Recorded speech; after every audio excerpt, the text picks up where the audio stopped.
Assalamualaikum warahmatullahi wabarakatuh. Oke teman-teman, di sini kita akan membahas tentang apa itu zakat. Zakat secara bahasa adalah bersuci atau mensucikan dan juga tumbuh. Yang mana tujuannya adalah untuk mensucikan sebagian besar daripada harta kita dan juga membantu sesama umat muslim. Zakat merupakan salah satu dari rukun Islam yang mana berarti wajib dilaksanakan bagi seluruh umat muslim. Zakat sendiri dibagi di dua jenis yang besar, yaitu yang pertama ada zakat fitrah dan juga zakat mal. Zakat fitrah adalah zakat yang wajib dilakukan seluruh umat muslim yang dilaksanakan sebelum melaksanakannya sholat Idul Fitri, yang mana kita harus menzakatkan sebesar 2,5 kg makanan pokok di suatu daerah tersebut atau bisa menggantikannya dengan uang tunai. Kemudian ada zakat mal, adalah zakat yang harus dizakatkan oleh seseorang yang telah mencapai nisab dan haul sebuah harta seperti emas, perak, peternakan dan juga pertanian. Kemudian untuk orang-orang yang berhak menerima zakat itu ada fakir miskin, amil, kemudian mu'alaf, riqab, gharim, fisabilillah dan juga ibnu sabil. Adapun syarat-syarat untuk berzakat, yang pertama itu adalah Islam, berakal, memiliki harta sepenuhnya, mencapai haul dan juga mencapai nisab. Mungkin cukup sekian, materi selanjutnya akan saya berikan kepada saudara saya.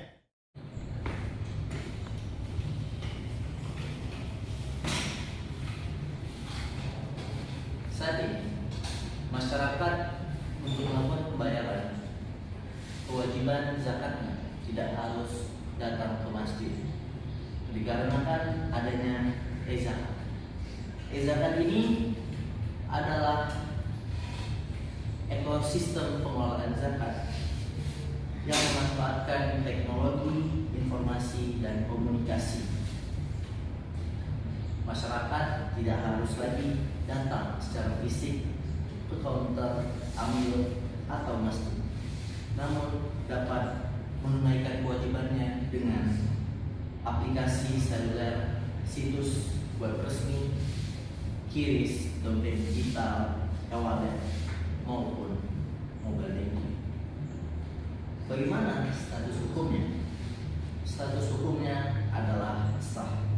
Dalam fikih Islam, syarat sah penyerahan zakat itu sebenarnya sangat sederhana. Tidak ada satupun ayat di dalam Al-Quran maupun hadis yang mewajibkan bagi pembayar zakat, yaitu muzaki dan penerima zakat atau amil, untuk saling menyentuh kulit, berjabat tangan, atau duduk di ruangan yang sama, dikarenakan esensi utama dalam ibadah zakat adalah perpindahan hartanya, bukanlah perpindahan fisik. Sekian dari saya lanjutkan kepada teman saya. Selanjutnya, tingkat pemahaman masyarakat terhadap zakat. Bagi masyarakat, terutama masyarakat di kota besar, sebenarnya sudah mengetahui bahwa membayar zakat bisa secara online. Namun, pemahaman masyarakat terhadap hukum dan ketentuan syariahnya mengenai zakat digital tergolong masih sedang. Kemudian, siapa sih yang banyak menggunakan e-zakat? Mayoritas pengguna e-zakat berasal dari generasi milenial dan Gen Z yang berusia 18 hingga 40 tahun. Mereka umumnya sudah mengetahui digital atau teknologi dan tinggal di perkotaan dan berpendidikan yang baik. Kemudian faktor yang membuat masyarakat mau menggunakan e-zakat, ada dua faktor utama, yaitu yang pertama faktor kemudahan. Semakin mudah aplikasi e-zakat digunakan, semakin banyak masyarakat yang berminat memakainya. Dan yang terakhir, faktor kemanfaatan. Masyarakat akan lebih tertarik menggunakan e-zakat jika merasa pembayaran menjadi lebih cepat, praktis, dan menghemat waktu. Selanjutnya, saya berikan kepada teman saya. Saya akan melanjutkan materi kami mengenai penentu yang memengaruhi keputusan masyarakat.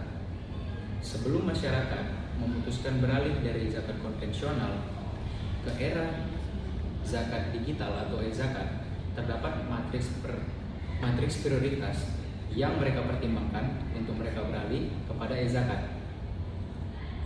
Ada 4 faktor penentu yang membuat masyarakat beralih kepada e-zakat. Yang pertama itu ada kepercayaan atau trust, yang kedua ada kemudahan platform, yang ketiga ada transparansi, yang keempat ada edukasi syariah. Di sini saya akan menjelaskan ini secara satu persatu mengapa hal ini bisa menjadi prioritas penentu bagi masyarakat untuk beralih kepada e-zakat. Kemudian kita akan masuk kepada faktor penentu yang pertama, yaitu kepercayaan atau trust. Reputasi kredibilitas lembaga pengelola zakat seperti Basnas membuat masyarakat lebih antusias untuk beralih kepada e-zakat, yang dimana hal ini menjadi tingkat prioritas yang tinggi terhadap yang mempengaruhi keputusan masyarakat. Kemudian ada kemudahan platform, interface atau antarmuka yang ramah, yang bisa kita bilang friendly use gitu, transaksi ringan, dan dukungan metode pembayaran yang variatif seperti QRIS, e-wallet atau m-banking menjadi prioritas yang sangat tinggi yang mempengaruhi keputusan masyarakat untuk beralih kepada e-zakat. Yang ketiga ada transparansi. Ketersediaan laporan penyaluran berkala serta notifikasi langsung berupa bukti terima zakat yang sah membuat masyarakat lebih percaya terhadap e-zakat ketimbang zakat konvensional. Yang terakhir ada edukasi syariah.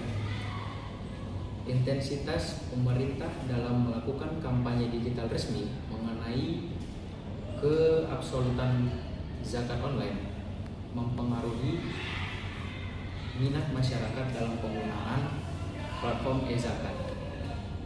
Baik, mungkin sekian dari saya akan berikan kepada. Oke, saya akan melanjutkan materi dari pemateri sebelumnya terkait kenapa sih ada orang yang masih belum mau atau malah tidak mau gitu untuk membayar zakatnya di platform e-zakat ini sendiri.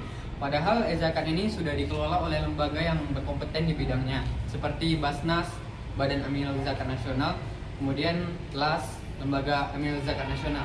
Nah, terkait itu mari kita bahas lebih detail mengapa mereka masih ragu. Oke, terima kasih. Sebenarnya inti dari permasalahan ini itu adalah masyarakat kita yang dari dulu tuh cenderung akan lebih merasa ada kepuasan batin jika mereka membayar zakat mereka secara langsung gitu, ke misalnya ke masjid atau ke orangnya langsung. Nah, sehingga stigma tersebut di kalangan boomer sendiri terkhususnya sudah terbentuk. Jadi mereka ragu dan tidak mau membayar zakatnya melalui platform zakat ini.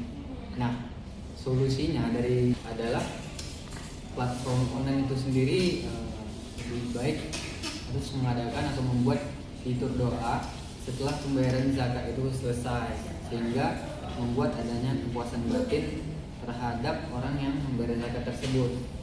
Kemudian peningkatan literasi dan akses literasi ke masyarakat itu harus ditingkatkan lagi gitu, agar masyarakat lebih paham mengenai zakat dan cara membayar zakat di platform online ini. Sisi lain, perbaikan sistem tidak cukup dengan edukasi yang di masyarakat yang luas. Perlu ada upaya meyakinkan masyarakat khususnya generasi yang lebih tua bahwa zakat itu secara syariat perlahan mengubah pandangan bahwa bayar zakat online itu kurang afdol jika keamanan sistem digital kurang. Kita sudah terjamin pendekatan emosionalnya dapat dan pemahaman masyarakatnya kuat dan benar-benar bisa diandalkan sebagai tulang punggung ekonomi Islam untuk mengentaskan kemiskinan. Dan sekian dari video saya kembalikan ke Moderator.